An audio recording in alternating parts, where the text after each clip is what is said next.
کسی نے ایک سوال کیا کہ نفلی نماز میں سلام پھیرنے سے پہلے ہاتھ اٹھا کر دعا مانگنا صحیح ہے کیا؟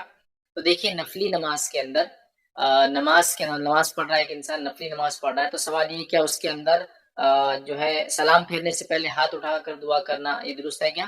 تو یاد رکھیے نفلی یا کسی بھی نماز میں سلام سے پہلے ہاتھ اٹھا کر دعا کرنا یہ بالکل درست اور جائز نہیں ہوگا. یاد رکھیے نفلی نمازوں میں یا جو نماز میں اللہ کے رسول صلی اللہ علیہ وسلم سے نماز میں دعا ثابت ہے، ان نمازوں میں سے جو نماز ہے اللہ کے رسول صلی اللہ علیہ وسلم نے یاد رکھے فجر کی نماز میں دعا کروائی، اور یہ قنوت تھا جو اللہ کے رسول صلی اللہ علیہ وسلم تب کروایا جبکہ 70 حافظ جو صحابہ تھے، عالم جو صحابہ تھے، ان کو جھوٹ بول کر ایک قبیلے والوں نے دعوت دی کہ ہم کو اسلام سکھانے بھیجیے. جب ان کو بھیجا گیا تو ان لوگوں نے جو ہے ان تمام کے تمام لوگوں کا قتل کر دیا. تب نبی اکرم صلی اللہ علیہ وسلم نے ایک لمبے عرصے تک، روایتوں کے مطابق شاید 1 مہینے تک اس قوم کے لیے بد دعا کی جس نے جھوٹ بول کر صحابہ کو بلایا تھا اور ان کو شہید کیا تھا. تو پتہ چلا فجر میں قنوت ہو سکتی ہے، تو یہاں بہرحال کر سکتے. تو اس سے علماء لکھتے ہیں کوئی شدید مسئلے کے طور پر یا کوئی شدید آفت، کوئی شدید پریشانی اگر امت مسلمہ کو لاحق ہو تو فرض نمازوں میں بھی جو ہے دعا کی جا سکتی ہے. ٹھیک ہے، اور وہ دعا کی آداب میں سے ہاتھ اٹھانا ہے تو ہاتھ بھی اس میں اٹھائے جا سکتے ہیں. لیکن سوال ہے کہ سلام سے پہلے، تو میں نے کہا سلام سے پہلے نہیں، تو آپ یہاں کر سکتے. دوسرا، نبی اکرم صلی اللہ علیہ وسلم قنوت کرواتے اور دعا کرواتے. وہ موقع ہوتا ہے جب آپ وطر پڑھتے ہیں، اور وطر کے اندر نبی اکرم صلی اللہ علیہ وسلم نے قنوت کروایا. تو وطر کی نماز کوئی پڑھتا ہے، اور وطر میں سمجھتا ہوں ہم سب جانتے ہیں وہ جو ہے رات کی آخری نماز ہوتی ہے، اور وہ 1 رکعت، 3 رکعت، 5 رکعت، 7 رکعت، 9 رکعت اور 11 رکعتوں تک نبی اکرم صلی اللہ علیہ وسلم سے عمل ملتا ہے، وہ پڑھی جاتی ہے. تو اس کے آخری رکعت کے اندر رکوع سے پہلے یا رکوع کے بعد دونوں میں دعا کی جا سکتی ہے. اور چونکہ دعا کے اندر عمومی بات ہے، ہاتھ کا اٹھانا جو ہے یہ ادب ہے تو کیا جا سکتا ہے. ہاتھ نہ بھی اٹھائے تو اس میں انشاءاللہ اس کوئی مسئلہ نہیں. تو یہ بھی ایک مقام ہے جہاں انسان کر سکتا ہے.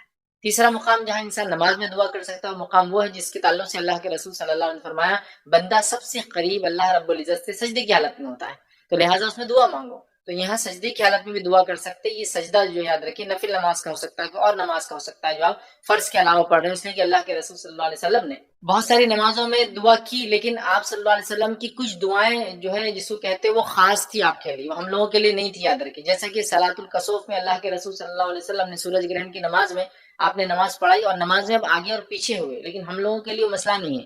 اور جب آپ سے پوچھا گیا آپ نماز میں آگے چلے گئے پھر پیچھے بھی آ گئے، تو آپ نے فرمایا کہ جب میں نماز پڑھ رہا تو میں جنت دکھائی گئی تو مجھے اس کی ہرس ہوئی تو میں آگے بڑھ گیا، اور پھر بعد میں جہنم دکھائی گئی تو میں پیچھے ہٹ گیا. تو آپ کا معاملہ بہت ساری عبادتوں میں خاص تھا، یاد رکھیں یہ نماز کے معاملے میں. لیکن ہم کو جو حکم دیا سجدے کی حالت میں ہم کر سکتے ہیں، تو لہٰذا ہم کوئی نفل نماز پڑھ رہے ہو، رات کی نماز ہو، دن کی نماز ہو، کوئی بھی نفل نماز ہو، اس کے سجدے میں ہم دعا کر سکتے ہیں. یاد رکھیے اس دعا کے تعلق سے علماء کے یہاں تک فتوے ثابت ہیں کہ یہ دعا جو آپ عربی زبان میں کریں، لیکن اگر وہ زبان نہیں آتی تو ہم کوئی دوسری زبان میں بھی کر سکتے ہیں.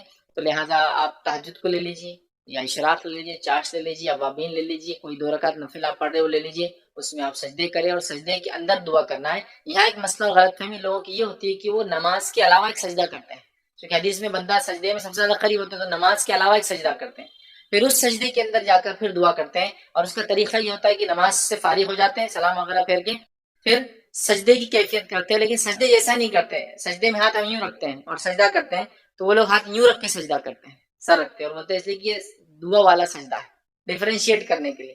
بہت سی بار آپ نماز میں دیکھتے ہوں گے لوگ کھڑے رہتے ہیں، ایک آدمی سجدہ کر رہا ہے جانے کی جگہ دوسرا بولتا ہے چلو، اس کے ہاتھ سے پہچان لیتا کہ یہ سجدہ نماز کا نہیں ہے اس کا، تو یوں کرتے ہیں. یہ بدعت ہے، یاد رکھ یہ سنت سے یہ عمل ثابت ہی نہیں. جو سجدے میں دعا کرنے کا حکم ہے وہ نماز کا سجدہ ہے. اور یاد رکھیے اس میں سب سے بہتر تو یہ کہ عربی جو دعائیں آپ کو آتی ہو یا اللہ کے رسول سے جو ثابت ہو آپ وہ کریں. وہ نہیں ہے آپ کو اپنا حاجت مانگنا ہے تو آپ عربی زبان میں کریں، لیکن اگر وہ زبان نہیں آتی تو ہم کوئی دوسری زبان میں بھی کر سکتے ہیں. علماء کے بہت سارے فتوے موجود ہیں کہ عربی زبان کا دعا کے معاملے میں خاص ہونا ضروری نہیں ہے، خاص طور سے جب بندہ اپنی حاجت مانگتا ہے تو یہاں بھی بہرحال آپ کر سکتے ہیں. تو نماز میں، نفلی نماز میں سلام سے پہلے ہاتھ اٹھا کر دعا نہ کرے، اس کے بدلے سجدے کی حالت میں انسان اللہ سے سب سے قریب ہوتا ہے، تو لہٰذا پھر سجدے کے اندر آپ جائیں اور سجدے میں اللہ رب العزت دعا کریں. اور وہ نماز کا سجدہ ہے لہٰذا نفل نماز پڑھے، سجدہ کرے، سجدے کی تسبیحات کر لے. میں عموماً لوگوں سے کہتا ہوں کہ آخری سجدے میں یہ کام کرے تاکہ آپ کو پھر بھول نہ ہو جائے کتنی رکعتیں ہو رہی. کبھی آدمی ہوتا ہے اپنی دعا میں اتنا مشغول ہو جاتا ہے کہ رکعتیں بھول جائے، یا سجدہ کون سا تھا، پہلا تھا دوسرا تھا. بیٹر پارٹ یہ کہ اب آپ کا آخری سجدہ ہے، پہلی رکعت ہو گئی، دوسری ہو گئی، آپ کا دوسری رکعت کا دوسرا سجدہ ہے، اب اس کے بعد آپ کو سیدھا اٹھنا ہے، قاعدہ کرنا ہے اور سلام پھیر دینا ہے. تو لہٰذا اس معاملے میں جو ہے آپ آخری سجدے میں، سجدے میں ہے کبھی بھی کر سکتے ہیں، بس میں اپنی طرف سے ایک مشورہ دے رہا تھا، تو آپ جو ہے سجدے کے اندر جو ہے آخری سجدے میں بہرحال دعا کریں. یہ دعا عربی زبان یا اپنے الفاظ میں بہرحال کی جا سکتی ہے. بس ایک بات یاد رکھیں، اللہ کے رسول صلی اللہ علیہ وسلم نے رکوع اور سجدے میں قرآنی آیتیں پڑھنے سے منع کیا. تو علماء لکھتے ہیں کہ رکوع اور سجدے میں قرآنی آیتوں والی دعائیں بھی نہیں پڑھنا چاہیے، اس وجہ سے کہ اللہ کے رسول نے قرآنی آیتوں کو سجدے اور رکوع میں پڑھنے سے منع کیا ہے. بہت سارے لوگ بولتے ہیں قرآن ہے کیوں منع کیا، واللہ عالم. یہ نبی اکرم صلی اللہ علیہ وسلم نے حکم دیا ہے. آپ کوئی حکم دیتے تو ظاہر سی بات ہے اپنے دل سے نہیں دیتے، اللہ رب العزت نے آپ کو بذریعے وہی بتایا ہی ہوگا، تو ظاہر سی بات ہے اللہ کے رسول نے منع کیا.